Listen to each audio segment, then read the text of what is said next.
Hi guys, welcome to my channel. இன்றைக்கி நம்ம வீடியோவில் ஒரு பிளைண்ட் பேக் தான் ரெடி பண்ண போகிறோம். நம்ம சப்ஸ்கிரைபர் பூர்ணிமா அப்படிங்கிறவங்க ரொம்ப நாளைக்கு முன்னாடி அந்த கிராஃப்ட் பண்ண சொல்லி கேட்டிருந்தாங்க. நான் இப்போ தான் போடுறேன். வெரி சாரி பூர்ணிமா, நான் லேட்டாக போட்டதுக்கு. அதுக்கு ஃபர்ஸ்ட் வந்துட்டு இப்போ நம்ம ரெடி பண்ணலாம். தேவையான பொருள் தான் இப்போ நான் எடுத்து வச்சுருக்கேன். இது மாதிரி எடுத்துகிட்டு இப்போ வந்துட்டு ஸ்டார்ட் பண்ணலாம். என்ன மாதிரி பண்ணணும் அப்படின்னா, ஃபர்ஸ்ட் வந்துட்டு A4 ஷீட் மட்டும் எடுத்துக்கலாம். எடுத்துகிட்டு அதை வந்துட்டு இதை வந்துட்டு ரெண்டாக ஹோல்ட் பண்ணிக்கலாம். இது மாதிரி ஃபஸ்ட்டு ஹோல்ட் பண்ணிவிட்டு டேப் இருக்கு இல்லையா, அந்த டேப் எடுத்துகிட்டு இது மாதிரி ஒன் சைடு ஓப்பனாக இருக்கும் இல்லையா, அந்த சைடு இது மாதிரி பாதி பேப்பரில் இருக்க மாதிரி, மிச்சம் அந்த சைடு இருக்க மாதிரி இது மாதிரி ஒட்டிக்கலாம். ஒட்டிட்டு கட் பண்ணிடலாம். கட் பண்ணிவிட்டு ஆப்போசைட் சைடு அப்படியே திருப்பிட்டு அந்த எக்ஸ்ட்ரா டேப் இருக்கு இல்லையா, அந்த டேப்பை வந்துட்டு அந்த சைடு ஆப்போசிட்டில் ஒட்டுற மாதிரி இது மாதிரி ஒட்டிக்கலாம். அதாவது ஓப்பன் ஆகாத மாதிரி க்ளோஸ் பண்ணுற மாதிரி ஒட்டிட்டு சைடில் 2 பக்கம் எக்ஸ்ட்ரா இருக்க டேப்பை வந்துட்டு நம்ம ரிமூவ் பண்ணிடலாம். இப்போ வந்துட்டு பண்ணிட்டோம். இப்போ 2 சைடு ஓப்பனாக இருக்கும், 2 சைடு க்ளோஸ்டாக இருக்கும். இப்போ வந்துட்டு நமக்கு 2 சைடு க்ளோஸ்டாக இருக்கக்கூடாது, ஒன் சைடு மட்டும் ஓப்பனாக இருக்க மாதிரி இருக்கணும். அதனால இன்னொரு சைடும் நம்ம வந்துட்டு அதே மாதிரி ஒட்டிக்கலாம். டேப் போட்டு ஒன் சைடு ஒட்டிட்டு ஒன் சைடு மட்டும் கேப் இருக்க மாதிரி நம்ம வந்துட்டு பார்த்துக்கலாம், ஓப்பனாக இருக்க மாதிரி. இப்போ நான் ஒன் சைடு மட்டும் ஓப்பனாக இருக்க மாதிரி இருக்கு இல்லையா, இது மாதிரி பண்ணிட்டா ஒரு சின்ன பேக் ரெடி ஆயிரும். நெக்ஸ்ட்டு வந்துட்டு இன்னொரு A4 ஷீட் எடுத்துக்கலாம். எடுத்துகிட்டு அதையும் இது மாதிரி ஹோல்ட் பண்ணிவிட்டு நமக்கு இந்த இவ்வளோ பெருசு தேவையில்லை, அதனால் 2 வந்துட்டு கட் பண்ணிடலாம். கட் பண்ணிவிட்டு அதில் ஒரு பீஸ் மட்டும் வச்சுட்டு நம்ம ரெடி பண்ண போகிறோம். என்ன பண்ண போகிறோம்னா, அதே மாதிரி பேக் தான், அதே மெத்தடில் ஒன் சைடு ஓப்பனாக விட்டுட்டு மற்ற பக்கம் எல்லாம் க்ளோஸ் பண்ண போகிறோம். இப்போ நான் அது மாதிரி தான் வந்துட்டு ரெடி பண்ணுறேன். இப்போ நான் வந்துட்டு பண்ணிட்டேன். சைடில் ஃபுல்லாக டேப் போட்டியாச்சு, ஆன் சைடு மட்டும் ஓப்பனாக இருக்குது. ஓகேவா? நெக்ஸ்ட்டு வந்துட்டு இது மாதிரி தான். இப்போ நெக்ஸ்ட்டு இன்னொன்று வந்துட்டு ரெடி பண்ண போகிறோம். இதை நம்ம ஓரமாக வச்சிடலாம். இப்போ நம்ம கட் பண்ணோம் இல்லையா, அந்த பீஸை வந்துட்டு எடுத்துக்கலாம். எடுத்துகிட்டு அதில் நம்ம பாதியாக கட் பண்ணிடலாம். 2ஆக கட் பண்ணிவிட்டு இந்த ஒரு பீஸ் மட்டும் வச்சுட்டு அதே மாதிரி மேக் பண்ண போகிறோம். ஒரு குட்டி பேக் மாதிரி ஒன் சைடு ஓப்பனாக வச்சுட்டு மற்ற சைடெலாம் க்ளோஸ்டாக இருக்க மாதிரி பண்ண போகிறோம். அவ்வளோதான். இப்போ நான் ரெடி பண்ணிட்டேன். இப்போ இதில் நம்ம டிசைன் தான் பண்ண போகிறோம் 3 பேகுக்கும். இப்போ அதனால் இதை உரமாக வச்சிடலாம். ஃபஸ்ட்டு மேக் பண்ணோம் இல்லையா பெரிய பேகு, அதை வந்துட்டு நான் எடுத்துக்கிறேன். எடுத்துகிட்டு ஃப்ரண்ட்டில் வந்துட்டு இது மாதிரி நான் வந்துட்டு எழுதிக்கிறேன். பார்பின்னு மேலே எழுதிட்டு, செகண்ட் வந்துட்டு பிளைண்ட் பேக்னு எழுதிட்டு, கீழே ஒரு பார்பி டால் தான் நான் வரைஞ்சிருக்கேன்.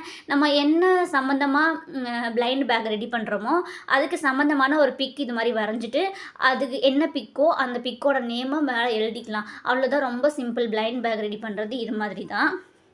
எழுதிட்டு இப்போ நான் வந்துட்டு ஃபுல்லாகவே ஸ்கெட்ச் பண்ணிக்கிறேன். ஃபுல்லாகவே பிங்க் கலரில் ஃபஸ்ட்டு வந்துட்டு ட்ராயிங் பண்ணது எல்லாத்தையும் பிளாக் கலரில் பார்டர் மாதிரி கொடுத்துட்டு நெக்ஸ்ட் நமக்கு பிடிச்ச மாதிரி ஃபுல்லாக கலர் பண்ணிக்கலாம். ரொம்ப சிம்பிள். ஒன்றுமே இல்லை, ஒரு பிக் வரைகிறோம். அந்த பிக்கோ என்ன பிக்கோ அதோட நேம் எழுதிட்டு பிளைண்ட் பேக்னு எழுதுகிறோம். அவ்வளோதான், ஃபினிஷ் ஆகிடும். இப்போ நான் வந்துட்டு ஃபுல்லாக ஃப்ரண்ட்டில் வந்துட்டு ஃபினிஷ் பண்ணிட்டேன் கிட்டத்தட்ட. அவ்வளோதான், ஃபுல்லாக ஃபினிஷ் ஆகிடுச்சு. இப்போ ஃப்ரண்ட்டில் இது மட்டும்தான், 3 வேலை தான். பிளைண்ட் பேக், அதோட நேமு, ஒரு பிக்கு, அவ்வளோதான். இது மாதிரி வரைஞ்சிட்டு நெக்ஸ்ட் வந்துட்டு பேக் சைடில் திருப்பிட்டு இப்போ நான் வந்துட்டு என்ன பண்ணுறேன்னா அது மாதிரி பண்ணிக்கலாம்.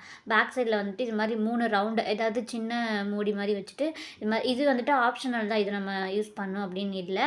ஃப்ரண்ட்டில் மட்டும் நீட்டாக இருந்தால் போதும், பேக் சைடில் நம்ம எதுவும் பண்ண தேவையில்லை. நான் வந்துட்டு சும்மா இந்த மாதிரி பண்ணிக்கிறேன். உங்களுக்கு இஷ்டம்னா நீங்கள் இது மாதிரி பார்த்துட்டு மேக் பண்ணிக்கலாம். இப்போ வந்துட்டு ஃப்ரண்ட்டு பேக்கு ரெண்டுமே ஃபினிஷ் ஆகிடுச்சு. பெரிய பேக்கில் அவ்வளோதான் வேலை முடிஞ்சது. நெக்ஸ்ட்டு இன்னொரு சைஸில் பேக் பண்ணோம்லே, அதை விட கொஞ்சம் சின்னதாக, அந்த சைஸில் ஒரே ஒரு கேள்விக்குறி மட்டும் இது மாதிரி பிளாக் கடலில் ஃபுல்லாக போட்டோன்னா இதுலேயும் அவ்வளோதான், ஃபினிஷ் ஆகிடுச்சு. நம்ம நெக்ஸ்ட்டு லாஸ்ட்டாக பண்ண மினி பேக் இருக்கு இல்லையா, இதை விட சின்ன சைஸு. இப்போ அதில் வந்துட்டு நான் ஒரே ஒரு பார்பி தான் வந்துட்டு வரைஞ்சிருக்கேன்.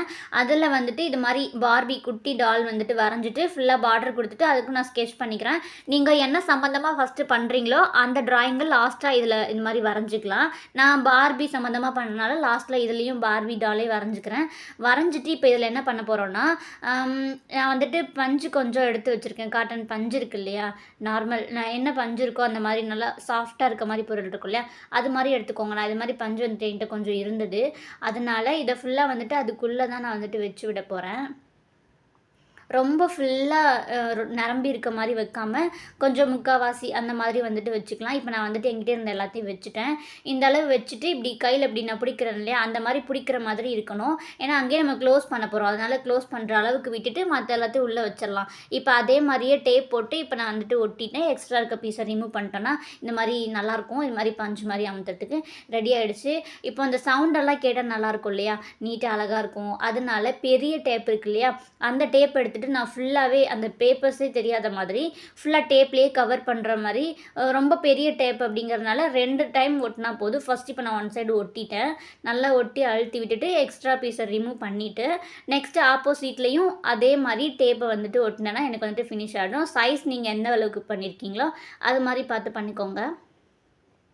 இப்போ அதே மாதிரியே இந்த சைடும் நான் வந்துட்டு பண்ணிவிட்டு நீட்டாக அழகாக கட் பண்ணி எடுத்துக்கிறேன். ஒரு பில்லோ மாதிரி பார்க்குறதுக்கு அமுத்துறதுக்கு நல்லாயிருக்கும். அது மாதிரி வந்துட்டு ஃபுல்லாக ரெடி பண்ணிக்கலாம். இப்போ நான் கட் பண்ணிட்டேன். இப்போ என்ன பண்ண போகிறேன்னா இந்த பீஸை நீட்டாக கட் பண்ணிவிட்டு இதுக்கு நெக்ஸ்ட்டு ஒரு பேக் ரெடி பண்ணோம் இல்லையா, கொஞ்சம் பெரிய சைஸு கேள்விக்குறி போட்டிருக்கோம் இல்லையா, அதை வந்துட்டு இதுக்குள்ளே வைக்க போகிறோம். வச்சுட்டு அதையும் வந்துட்டு க்ளோஸ் பண்ணிடலாம். இது மாதிரி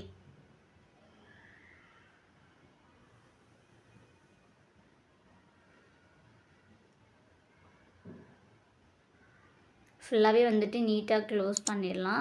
இதில் வந்துட்டு ஃபுல்லாக பெரிய டேப் போடணுன்னுலாம் இல்லை. நம்ம அந்த கேள்விக்குறி போட்டு உள்ளே என்ன பொருள் வைக்கிறோமோ அது மட்டும்தான் நம்ம வந்துட்டு ஃபுல் டேப் போட்டு ஒட்டணும். நெக்ஸ்ட்டு வந்துட்டு இதை எடுத்து அந்த கட் பண்ணுற மாதிரி இருக்கும் இல்லையா, மேலே வந்துட்டு ஃபுல்லாக இது மாதிரி குட்டி குட்டியாக கோடு மாதிரி வந்துட்டு பிளாக் கலரில் போட்டுக்கலாம். நம்ம அந்த இடத்துல கட் பண்ணணும் அப்படிங்கிற மாதிரி மார்க் பண்ணியிருக்கேன். நெக்ஸ்ட்டு வந்துட்டு இந்த பெரிய பேக் இருக்கு இல்லையா, அதுக்குள்ளே இதையும் எடுத்துகிட்டு உள்ளே வச்சிடலாம். வச்சுட்டு இதையும் வந்துட்டு நம்ம க்ளோஸ் பண்ணிடலாம் டேப் போட்டு. நான் வந்துட்டு க்ளோஸ் பண்ணிக்கிறேன். நான் ரொம்ப ஸ்லோவாக தான் காமிச்சிருக்கேன், அதனால் பார்த்துட்டு பொறுமையாக பண்ணிக்கோங்க. ஃபஸ்ட்டு ஒட்டணும் இல்லையா, அதே மாதிரி டேப் போட்டு ஒட்டிட்டு எக்ஸ்ட்ரா பீசஸை வந்துட்டு ரிமூவ் பண்ணிடலாம். இப்போ வந்துட்டு அவ்வளோதான். கிட்டத்தட்ட இல்லை ஃபுல்லாகவே வந்துட்டு நம்ம பிளைண்ட் பேக் ரெடி ஆகிடுச்சு. இவ்வளோ தான், ரொம்ப சிம்பிள். இப்போ ஃப்ரண்ட்டு பேக்கு உள்ள எல்லாமே வந்துட்டு ரெடி ஆகிடுச்சு. நம்ம க்யூட்டான பார்பி பிளைண்ட் பேக் வந்துட்டு அழகாக ரெடி ஆகிடுச்சு. ரொம்ப சிம்பிளாக நம்ம ஒரு 4 பொருள் இருந்தால் போதும் இது பண்ணிடலாம். ஸ்கெட்சு, அப்புறம் வந்துட்டு டேப்பு, அப்புறம் வந்துட்டு பேப்பர், சீசர்ஸ் 4 பொருள் இருந்தால் போதும், க்யூட்டாக ரெடி பண்ணிடலாம். நம்ம சப்ஸ்கிரைபர் பூர்ணிமா கேட்ட வீடியோ வந்துட்டு போட்டாச்சு. நெக்ஸ்ட் என்ன வீடியோ போடலான்னு கமெண்ட் பண்ணுங்கள். இது வந்துட்டு அன்பாக்சிங் பண்ணுற வீடியோவை நாளைக்கு நான் வந்துட்டு ஷார்ட்ஸில் போடுறேன். மறக்காமல் சப்போர்ட் பண்ணுங்கள். நிறைய பேர் நம்ம வீடியோ பார்க்குறீங்க, பட் சப்போர்ட் பண்ண மாட்டேங்கிறீங்க. சப்போர்ட் பண்ணுங்கள். நெக்ஸ்ட் வீடியோவில் பார்க்கலாம். இந்த வீடியோ பிடிச்சிருந்தா லைக் பண்ணுங்கள். இது மாதிரி நிறைய வீடியோ பார்க்குறதுக்கு மறக்காமல் நம்ம சேனலை சப்ஸ்கிரைப் பண்ணி வச்சுக்கோங்க. டாடா பாய். நெக்ஸ்ட் வீடியோவில் பார்க்கலாம்.